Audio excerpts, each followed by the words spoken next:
My name is Patrick Mulvihill, Development Director at Uppingham School, and this is Richard Harman, our Headmaster. So what can I say about the man who is not only my boss, but the man who is currently deciding on how much I will earn next year?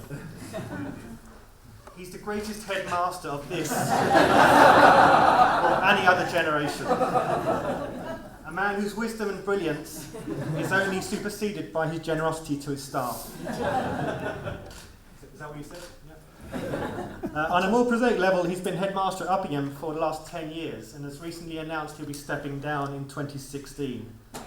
His legacy at Uppingham, in terms of bricks and mortar, is clear for everyone to see.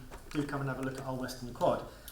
But we hope there's one more legacy in him before he departs in a year's time, and that's a new bursary strategy for the school, access, increased social access and so forth for Uppingham. So really looking forward to hearing Richard speak today on what he's going to do for Uppingham and obviously in his role as HMC Chair, what he's seen across the sector. So Richard Harman. Thank you very much.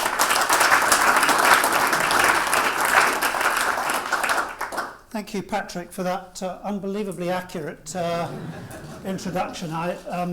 You can come again. Thank you. Thank you so much. And yes, I think we've got a meeting in a week or two, so we'll see how it goes. If you find my notes that I was just writing out there, you're likely to be even better looked after in the future. Anyway, so meanwhile, as normal with a head, I'm going to wing it. But I have prepared one or two slides for you. I love conferences, they're great. And as chairman of HMC, I must admit I have been eating for England this year and going around all sorts of conference venues. This is a lovely one. I don't know why you're inside listening to me when you could be outside on the golf course, or Paul, for example, or enjoying the weather. But anyway, you've drawn the short straw, and thank you very much for coming and giving me an audience. And, you know, as I was walking around through lunch there, I met about 4 or 5 people who I've known throughout my career and life. In fact, most of you are in the room. It was kind of like a tour back through my past, really, including actually also my present, including some current parents and so forth. So it's great to see people, and it's great to be at a conference, of course, where, you know, as always with conferences, you get together, and not only really the issues aren't the ones you discuss in the forums, they're the ones you discuss in the bar and in between times and over lunch, about who's in and who's out and who's up and who's down and who's leaving whom and moving over to whom and transferring their loyalties. And anyway, that's just about the rooming arrangements for tonight. But so, and the other thing that happened at lunch was that I was standing next to a lovely lady who I don't think is in the room, but juggling, you know, a plate and a coffee cup and trying to get some water because I was a bit thirsty, and not enough hands, had my papers under my arm. She was the same, and she very kindly helped me by pouring my glass of water, and I helped her by pouring hers. And it was very touching, and it's actually what it's all about, which is about communication, contacts, and who you know, and teamwork.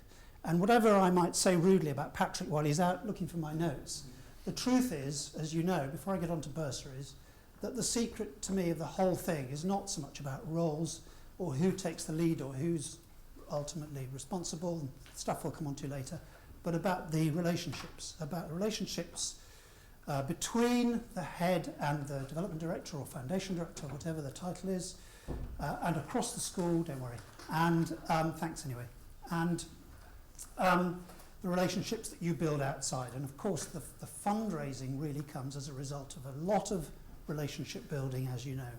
I'm sure you know it all, but it's worth repeating. And if I've got any wisdom to share after 15 years of headship and so forth, it's that. So that's really the nutshell of everything. But I do want to get on to bursaries. Before I do that, though, how many heads have we actually got in the room here? Or former heads? Okay. Because I have noticed a few former heads going into this business, actually, so I've got my eye on it. So 3 or 4. Thank you for coming. And how many development directors or foundation directors or... Okay, so the rest of you just along for the ride? Or anyway, and of those heads, how many wish they'd been at some point a foundational development director, or wish they were now? Not a single hand goes up. And of those, the rest of you, how many wish you had a go at headship or might in the future? Come on, be honest. You know, not many people are. Okay, 2 or 3. Right, watch out, that school's head. Be careful. So I think, but on the other hand, even if you don't wish you'd done it, you have to really understand where each other is coming from. And you have to really work, not only on a personal chemistry basis, but on a deep understanding of the challenges and pressures of each role. And they have significant similarities. Somebody was asking me earlier whether I thought things would go the way they've gone in North America, where a head or a principal or whatever is almost full-time external relations, really, and the team is behind them, and they're only a figurehead in their school, no longer very much hands-on. There's a bit of a trend that way, I think, in some schools where new heads are being appointed and are chief executive and whatever. Not sure that I'm fully on board with that, but inevitably, as this business goes on, that becomes more and more a big part of the job. And I've certainly noticed that over the last 15 years. And of course, currently a lot of us are thinking about bursaries, not only just because we've always had to, but because there are, I think, moral, political and economic imperatives to that requirement. So I want to talk a little bit about that. I want to talk a bit about some questions about developing an internal infrastructure, and they are questions, I don't have the answers exclusively at all. I can talk about Uppingham and also about building relationships not only internally but with external partners. So I'll try and whiz through those. I hate death by PowerPoint, so what I'd like is that at any point, if you have a question or a burning issue, you disagree or something, please raise your hand, and I hope we can get a dialogue or discussion going as we develop over the next half an hour or 35 minutes or so. So that's the opening. So what are the moral, political and economic opportunities and challenges? Well, the picture tells the story. I think whenever you see, and often you see it, a media story,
social mix in our schools. Suitable, of course, for the school. Not everybody is suited to full boarding at my school, for example, or whatever, a rural setting, or whatever it might be. But in our own contexts, can we develop a programme that allows access to our schools to a range across the piece. And of course there's a lot in the media and politicians' worlds, and I talk to some of them in my role at the moment, that says it's a really bad problem if there is a squeezed middle that is excluded, because that will lead to greater social tensions and inequality and negativity about the sector, and that will lead on to other political and economic consequences in the future, whatever colour of government is in power. So I think you understand the argument. I hope you buy into it, because I think that's what the imperatives are that are driving certainly our desire to, in a major way, scale up what we're doing about bursaries, and I hope that will be shared in the room and taken back to your own institutions and so forth, because I just think it's the right thing to do. So that's that. So, you know, our schools might be full, and why? What is the motive to give places away, or to try to make fees more affordable via the mechanism of bursaries? Because there are other mechanisms which this talk isn't about. But what is the motivation to do that if everything's fine? Well, I think the motivation is that we do have, as educationalists, all of us involved in education, a duty to the future generations and the future of the country and the world and so forth. That's why we do it. That's why we're in it. And I think that's part of the scene. So that's my personal take on that.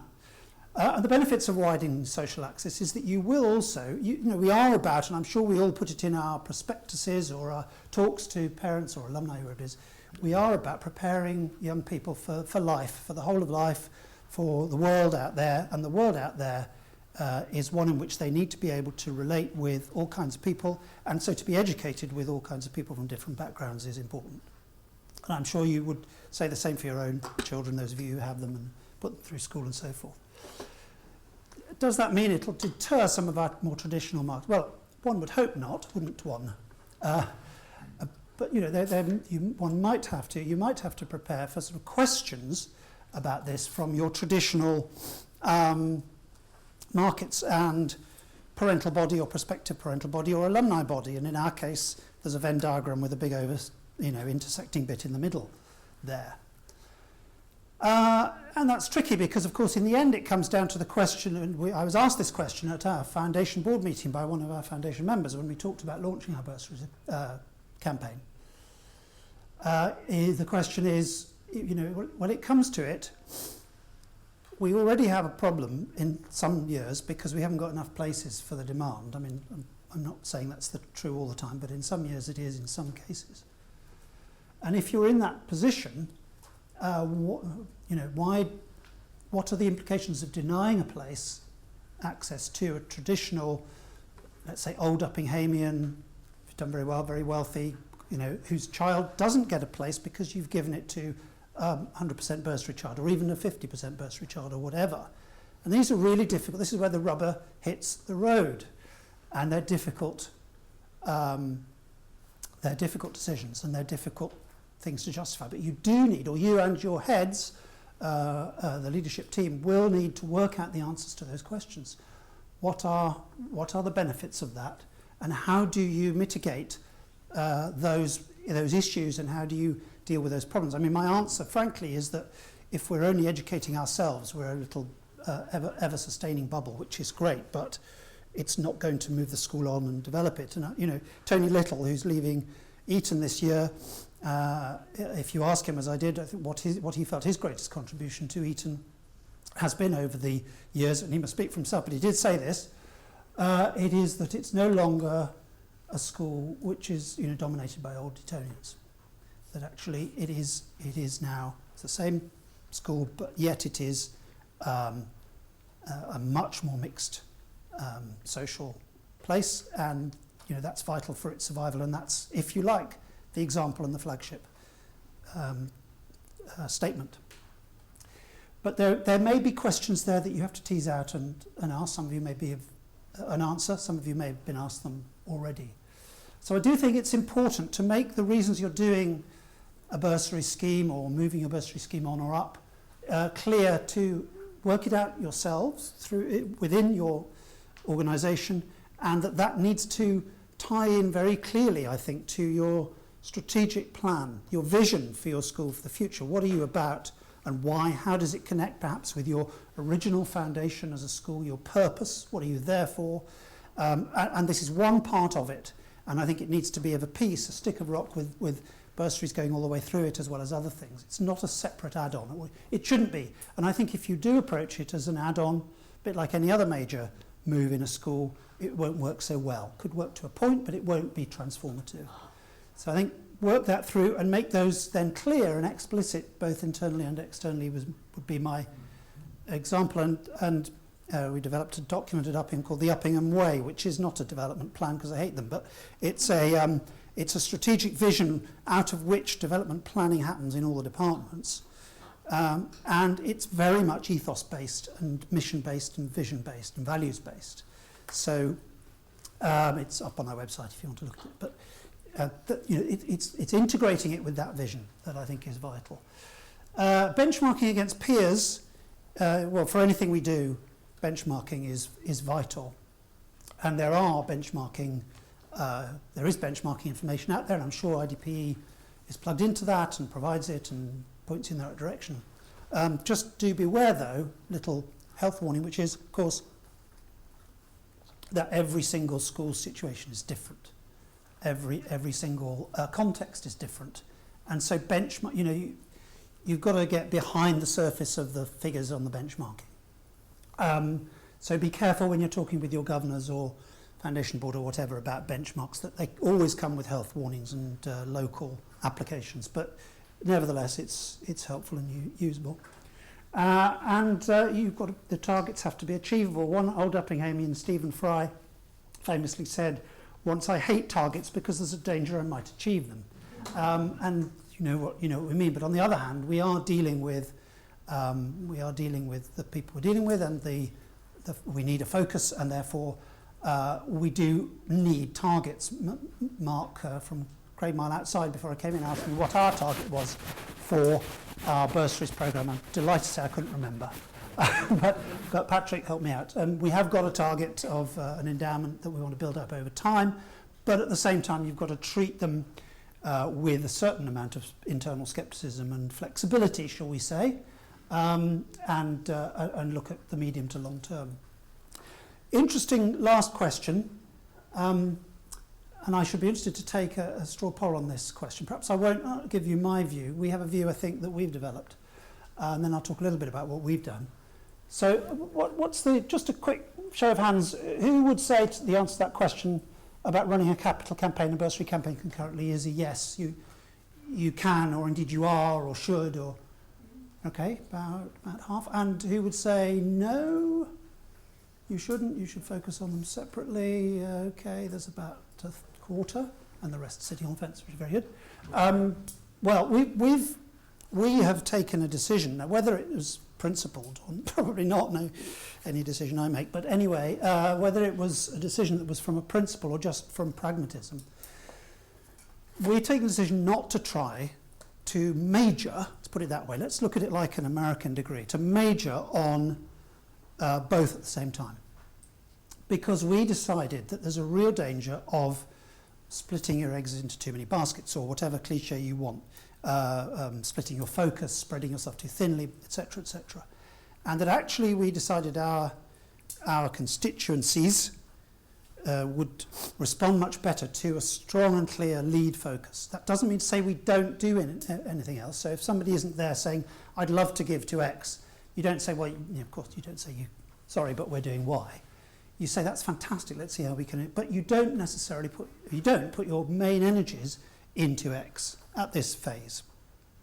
That's what we've decided. And certainly in terms of what we've done in the last 10 or 15 years, it's been phenomenally successful as far as campaign. We've had a capital campaign for buildings, which has been unbelievably successful and has resulted in a transformation of the school site, of which we're very proud. However, are very aware of and sensitive to the fact that the buildings don't make the school, it's the people and, of course, the pupils. And so, having done that phase and reached a level where we feel we are as well provided with fantastic facilities as we could be. Yes, we'll still do some projects, and still do some fundraising for some smaller projects. But we won't be talking about a £19 million sports centre and a £16 million science school that we've just done in the last 5 years, and things before that as well, for which we've raised roughly half through our mainly through our alumni fundraising. We won't be majoring on that. We're shifting gears almost in a synchromesh way, slight grinding here or there, but mostly without any noise, into a major bursaries campaign that we're just about to launch this year. And of course, as with all good campaigns, we've already got some significant contributions, so that when you launch, it's already got a good chance of success. Mr. Stewart. Richard, I think a lot depends on the definition of your word campaign. Our experience is that donors make it very clear very early on whether they're interested in buildings or in bursaries. And I'm not approached by hundreds of potential donors all the time, and therefore we've taken the pragmatic view that actually when people say, I would really like to sponsor a kid through the school, or I'm into bursaries or what have you, I say of course. But at the moment we're running a major capital campaign, but if there are still people coming forward and saying we prefer to sponsor a pupil. Absolutely right. That's what I was referring to. In fact, in a moment, one of the slides will show one of the pupils who came through Uppingham on exactly that, where there was an offer. Yeah. So you're absolutely right. It does depend on definition of terms. But for the purposes of what I'm talking about, I'm saying our experience is that the major push, as opposed to pull, is the one or the other. And I think, do you want to say more about that from an Uppingham perspective, Patrick? Yeah, in all our meetings with donors over the last 7 years, the bursary campaign was a little note in your back pocket, frankly, to be pulled out when you get that response of, no, I don't want to give to buildings. So actually, there was a very respectable amount of money came into bursaries over the last few years, but it was never publicly sought through appeals. There's no brochures, no nothing. It's very much a verbal relationship with donors. Yeah. It works, but there's no way we could have done a campaign alongside the Western Quad. Yeah, I think it comes down to other things as well. I mean, I said at the beginning, I don't think there's a right and wrong. I'm not saying this is the only way to do it, but this has been our experience, so that's been our feedback. It also depends on what gets your juices flowing. We're all competitive people, but giving is an emotional thing, as you know, I'm sure. And so, yes, if you get your person whose juices are sent flowing by funding someone through the school, absolutely, you do everything you can to make it happen. It's also about what gets the juices flowing of those people who are working on it. So, what floats the boat of your development, of yourselves, of your head, and so forth, because it's got to be genuine passion. It's an exhausting business, and as you know, you've got to put up with a lot of rejection when you're asking or seeking, 90% rejection, or if not more, in order to get your result. So you've got to believe in what you're doing with passion, and whatever floats your boat at that time with regard to your school or your own vision, or often it's about what's transformed people themselves. Patrick Derham, who was at Rugby, of course, now at Westminster, did fantastic work with the Arnold Foundation because his own life had been transformed as a bursary boy. That's where that came from. Same is true, I think, probably of John, I've forgotten his surname, but King Edward's Birmingham, anyway. Yeah, thank you. These people are taking their own experience and transforming it into their work and life and passion, and that has results, that bears fruit, as we know, in any walk of life. You've got to love what you do and do what you love. So for other people, they're a kind of architect manqué, or so there's something about transforming spaces that really do it for them, for whatever reason, or seeing a project like that into fruition, and that really gets them going for other reasons. So it's about what does it for your internal team as well as what does it for your target audience and so forth. So absolutely tailor it. But we are about to move into this major new phase of bursaries, and that has coincided, of course, with a change of not development director, not yet anyway, sorry. Because you'll notice You'll notice he didn't find those notes. It wasn't a test. But anyway, a change of foundation chairman, that's the word I'm looking for, foundation chairman, who's also one of the trustees. And we've moved from a series of foundation chairmen who've been really into the building side, and one particularly who was a property man, to one who is really into transforming children's lives through giving them the opportunity through bursaries. So the leadership is there, and I'm moving on, so there's a new opportunity for whoever takes over from me next year. But both things are exciting to me, frankly. So the launch is great. Patrick's equally positive about both, although I'll come back to how things have changed in our respect in a moment. So there's a lot of work to do. I mentioned the picture of, do interrupt me if you've got any other questions, by the way, much better if you do. The picture of the young man on the right, that's a young man called Shiv Thakur, who's playing for Derbyshire at the moment. Was playing for Leicestershire, left us 3 years ago, and I think is probably on the radar of the England. Well, I think he is on James Whittaker's radar for the England team. Whether it'll come to fruition or not, I don't know. But he's certainly an excellent prospect as a first-class cricketer, and he came into the school from another school actually after he'd been a little bit late into our school. I do hope the foundation director of the school he came from isn't here, because I upset the head there by him. He thought I poached him. I didn't poach him, just for the record, because I'm being filmed. But I didn't anyway. But the connection that he came to us through was a sporting connection, and he saw what we were doing in terms of our investment in sports as part of our buildings programme and our staffing and everything else. And there was a coach in common and so forth, and actually he came to look and loved the boarding. He was at a day school and loved the opportunities there, but of course couldn't afford it. But we matched a potential donor with his family, Asian family from Leicester, and it was a fantastic success anyway.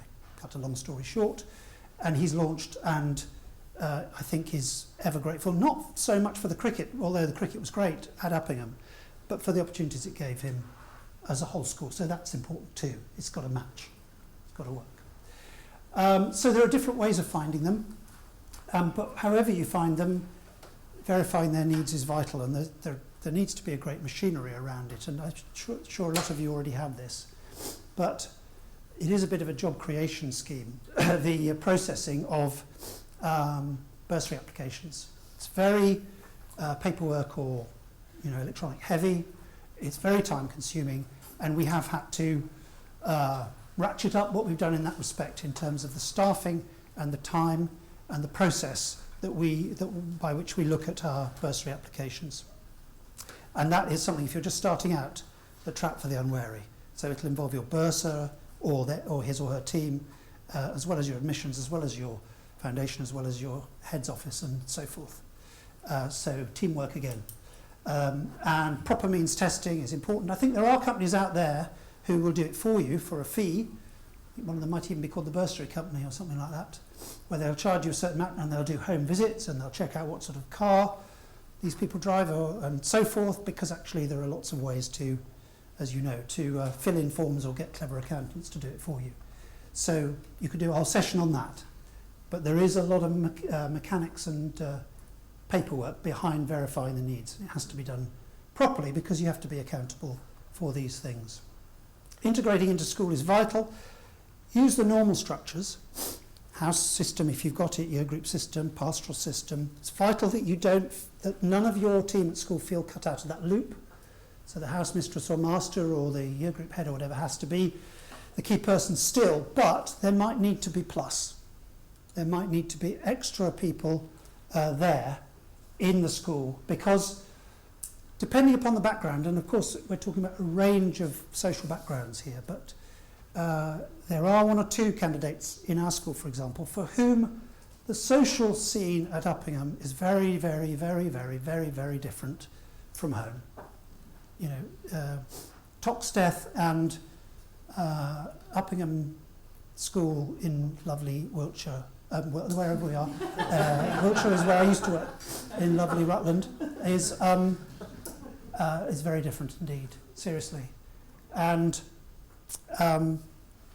not only the candidate, but the family have needed a lot of support with that. And we've needed a lot of support to understand how to give them support. And there are partner organisations out there to help with that. But I see some nods around the room. Some of you are already obviously in this territory. But I think it's really important to understand that you need to do a very sensitive analysis of the needs of the candidates you're looking at here. Don't cut out the structures you've already got in the school, but you might need to add or enhance them. Either, or I would say both, from within the school in terms of extra liaison person or people who get it. Sometimes you've come from a similar sort of journey themselves, but almost always with some external partners. And that is also true about school trips, school holidays. We've just had to change our whole policy about school trips to take into account, the director of cricket wants to take a fantastic cricket tour to Sri Lanka. It costs £3,500. It's in 2 years' time. He sends a list of people. Wonderful. They all want to go. They all say yes. Parents say great. It comes to me in the bursar, and we say, hang on a minute. Have we checked which of these are on significant bursaries? Have we checked whether they can afford it? Because if they can afford it, why are they on a significant bursary? Because the first call of their money should be at school fees, and so on and so on and so on. So there's some nodding going on there. So we've actually created a whole new policy. I said it would create more paperwork. And it's very interesting. And we now find, miraculously, some grannies are coughing up the funds for the tours. Some children are doing a lot of car washing in their holidays to raise the funds. Well, I think they are. And others genuinely need our help. And so we had to put aside a proportion of our bursaries funds to helping with that sort of thing so that they don't feel excluded, provided the head and other key people say that it is educationally beneficial and right for them to go on that trip. Obviously, some things, the geography field trip and so forth, different matter. So there are some who are being 100% funded as part of their process. And then there's a whole lot of other things about uniform, about expectations, about what happens in the holidays. Here's an interesting one, which we've just had on the desk. Leavers Ball, which is coming up in 3 or 4 weeks' time. It's a rite of passage. It's, everybody goes, it's lovely, it's wonderful, big do, goes on till 5 in the morning, etc. But it costs 200 quid or something like that for a ticket, which is extras. It's not on the bill, it's cash or a cheque. That in itself causes a few bits of correspondence with my parents, but we get there. But for the parents of a boy who's on 100% bursary from Toxteth or whatever, can we help with funding for that? Should we help with funding for that? I've decided yes, in this case, but you've got to be careful of precedent, because I get a 50% one saying, well, you did it for him. So you've got to really think through some of those things. It changes quite a bit about what you do. And on to university and so forth. Alumni associations, we had a conversation about this, and you felt probably no, didn't you? Because there needs to be some kind of stake. It's not a big cost for us, but you need to think about that question. People may have different views. Yeah?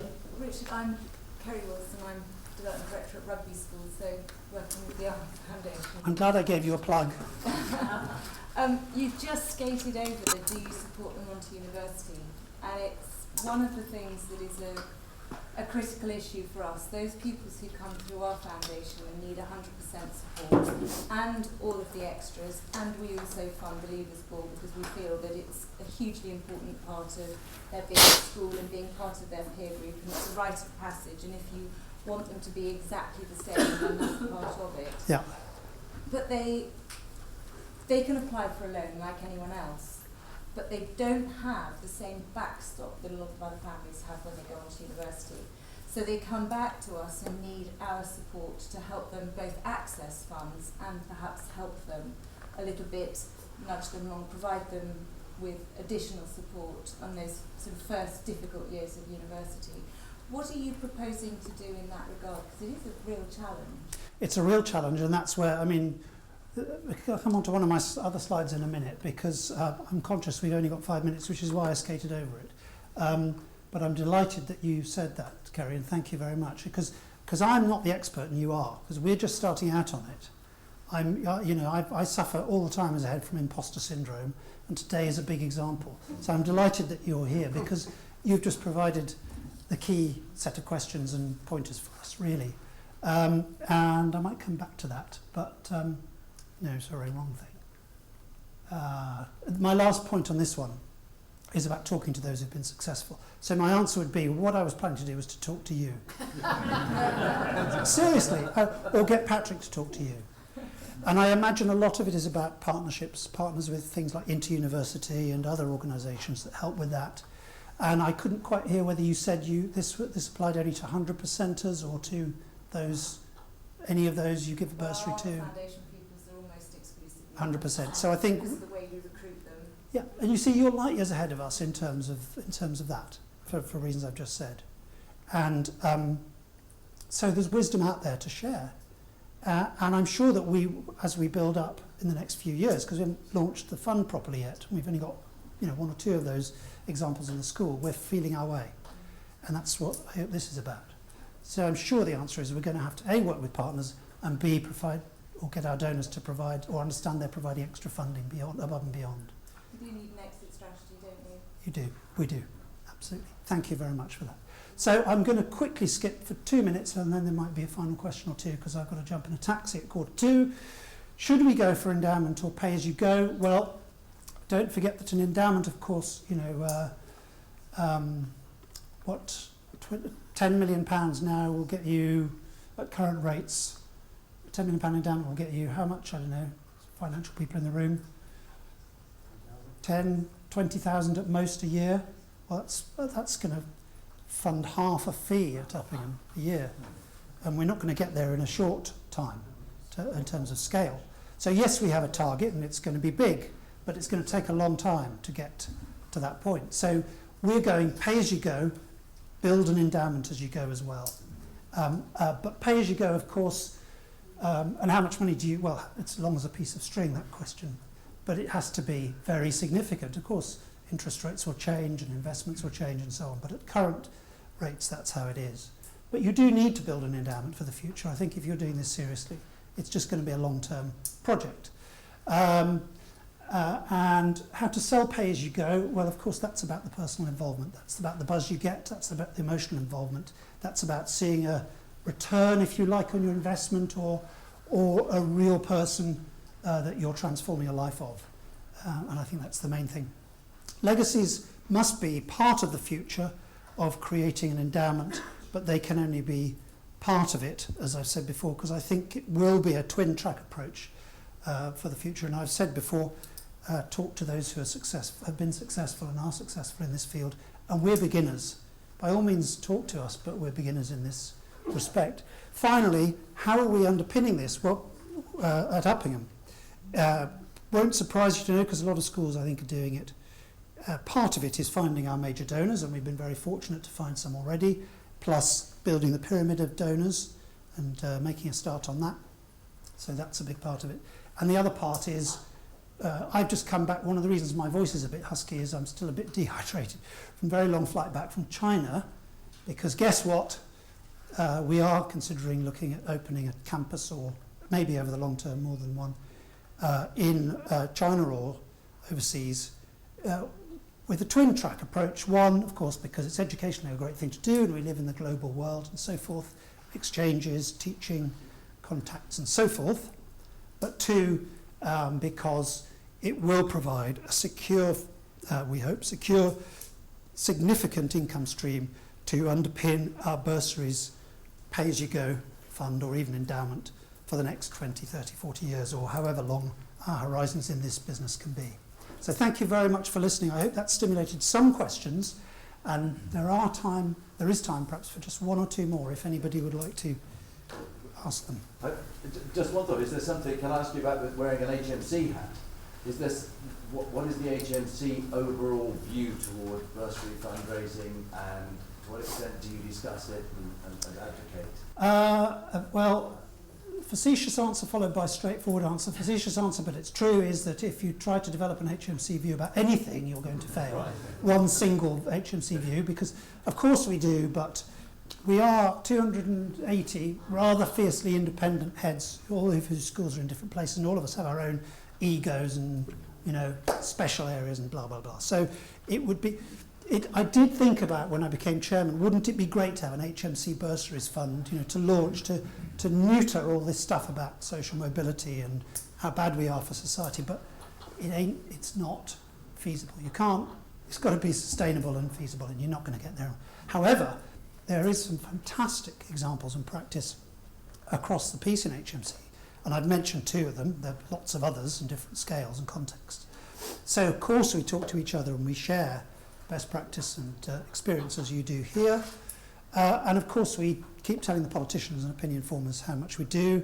It's not always easy to prove. We need to prove it with harder facts, actually, and that's where we need each other's help in promoting that as a sector with other associations, because HMC is only one. But one single view would be difficult to find, other than there's a generally accepted view now that fee affordability is, if not the key issue of our times, one of them, and that it's easier said than done too, because if you start cutting costs by reducing your staffing or increasing class sizes, which of course you could do, you're cutting off your nose to spite your face in terms of the quality of education. So is the right way to mitigate fees in the future through a major upscaling of bursaries and so forth, which is my answer at the moment. But we're thinking about it all because it's vital.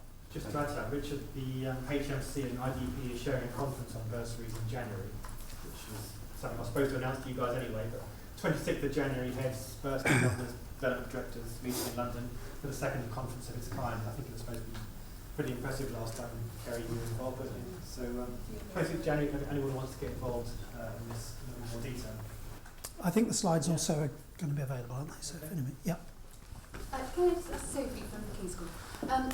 Was there a particular reason why you've decided to go for an endowment? Because we were very careful not to create an endowment. We're building a capital fund, but we're very careful to not make that endowed. In other words, to give us some flexibility on how that was going to be invested. Was there a particular reason why you wanted to go for an endowment? Do you remember the discussion about that? We want both. We want to pay as you go, but we also want to build an endowment. Which, but endowment is capital restricted, but you have to preserve the capital, and we call it the enduring bursary fund. Yeah. But I just wondered whether you, because you felt for donors, it was very important to preserve that capital. To be honest, I'm not sure that my foundation board and trustees have interrogated in quite as much depth as you obviously have yet, and there may be a takeaway for me to ask them that question.